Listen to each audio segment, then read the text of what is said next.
The mind is like the body, in that it needs its food. The difference is that the mind doesn't feed off of physical food. It feeds off of contact, consciousness, and intentions. Like right now, we're meditating. We've set the intention we're going to stay with the breath.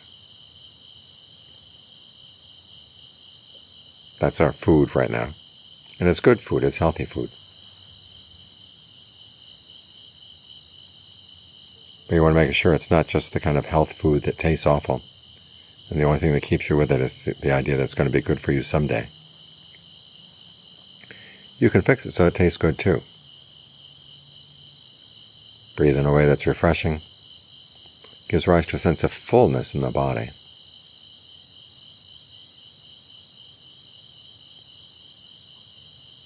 Think of the breath as the energy flowing around the body.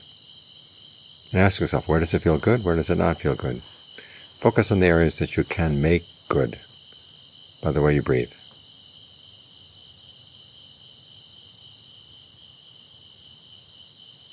And hold in mind the right perceptions that allow that to happen.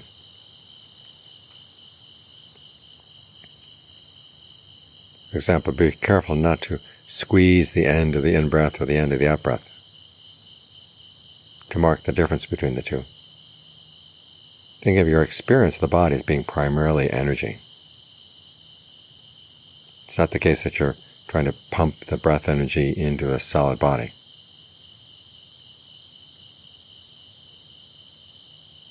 It's more like you allow the breath to flow freely into more energy.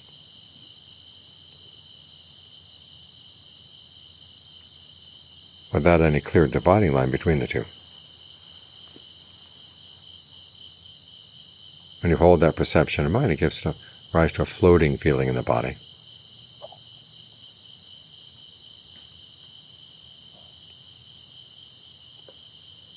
And see if you can maintain the position of your focus on that perception, on that feeling of lightness, buoyancy.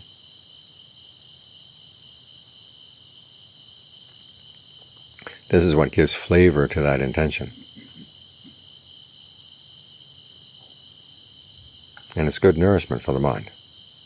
This is one of the ways in which you can give rise to a sense of rapture or refreshment in the breathing. As in that verse in the Dhammapada, we feed on rapture like the radiant devas.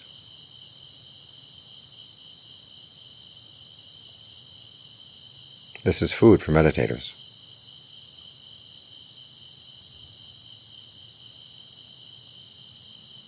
Now, as you're staying here in the monastery, it's relatively easy to get focused in this way and to content yourself with this kind of food. The problem is when you leave.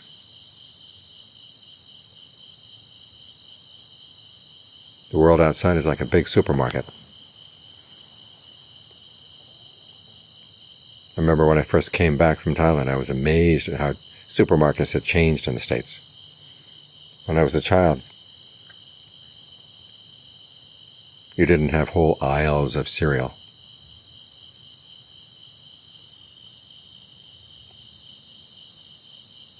You didn't have all these many, many choices. And when you walk into a modern supermarket, it's very tempting just to grab whatever attracts your attention. There's so much. But you realize, if you just grab everything, one, you'll be broke. And two, there's a lot of stuff in there that's bad for you.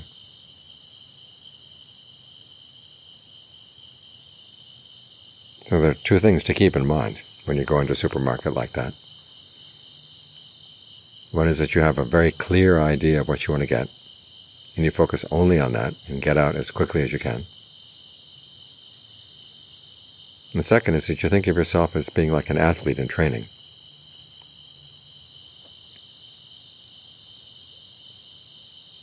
You have a higher purpose in eating than just pleasing your palate.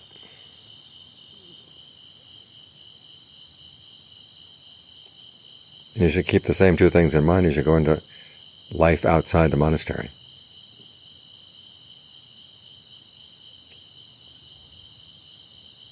Because as I said, sensory contact is a kind of food for the mind. And there's so much out there.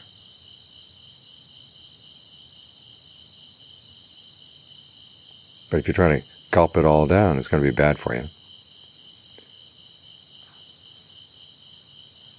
And your goodness may get destroyed. So you have to have a very clear idea of what you really want.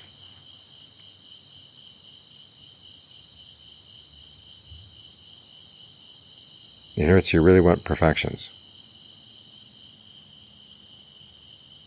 Because that's the only thing that you'll have as any worth, any permanent worth, as you go through life.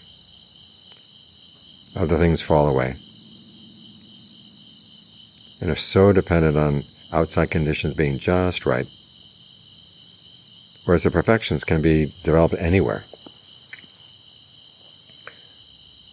I was talking recently to a student who was concerned about global warming.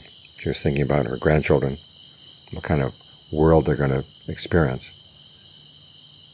And I told her the important thing is to remember that even when things get bad, you can still behave in an honorable way, behave in a good way. Virtue is still an option.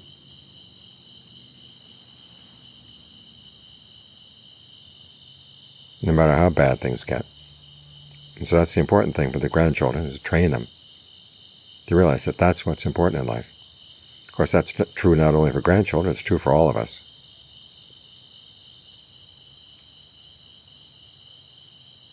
We want to behave in an honorable way.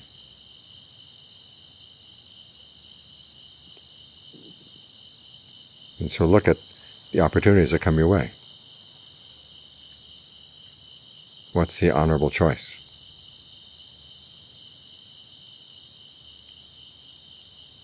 And think of yourself as an athlete in training. There's a lot of food out there that comes in through the eyes, ears, nose, tongue, and body. That's going to be bad for you. Remember, you have a higher purpose in feeding than just pleasing your palate. You want to keep the mind in good shape, which comes down to restraint, both restraint of what comes in and restraint of what goes out. It's like having a house. You need windows and doors that open and close, so that you let in only the things that should be let in. When it's hot outside, you close things. When it's cool, you can open them up again. And you want to make sure that not just anybody can walk into your house. And that you don't go out and grab just anybody who's walking down the street and pull them in. As John Lee says, when you look and listen, ask yourself who's doing the looking, who's doing the listening, who's behind all this. Is it you? Is it your greed? Is it anger? If you allow these things to feed, they're going to take over. Those are the things you need to starve. You want to feed your discernment. You want to feed your virtue.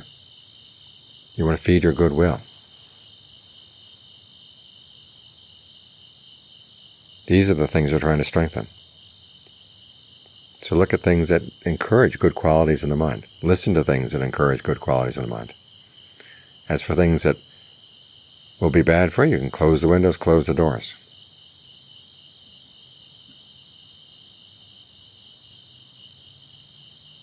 And be careful what you let out into the world as well. Because that's the other side of restraint. Restraint in body, speech, and mind. The thoughts that go out. Looking for trouble. Watch out for them. And of course, with all this coming in and going out,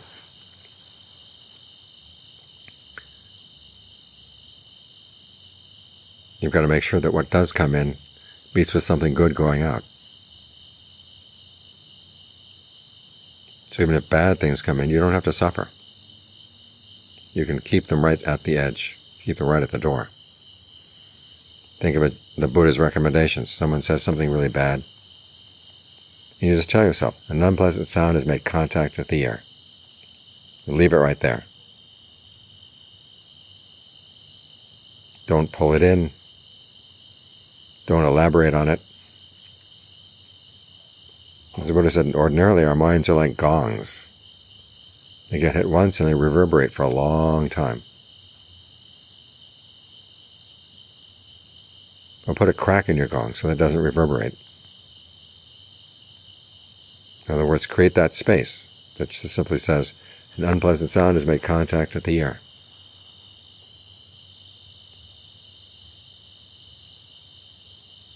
But what provides all this protection is mindfulness. Remember, mindfulness is the faculty of the memory, keeping something in mind. In this case, remembering you're in training.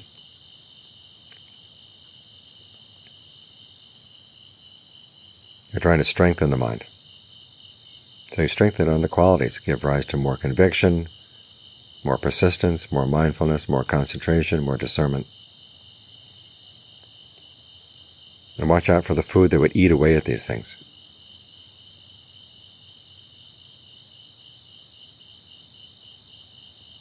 In this way, you protect the Dharma inside yourself.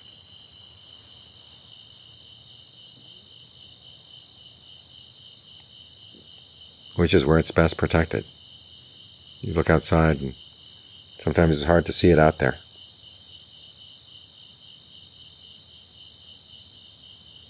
So you focus your main attention inside. Protect what Dharma you have. With restraint. With a clear sense of priorities.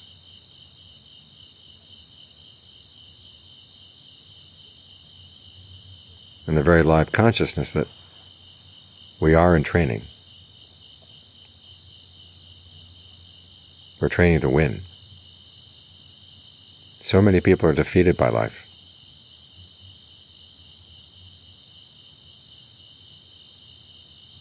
Make sure that you're not one of them.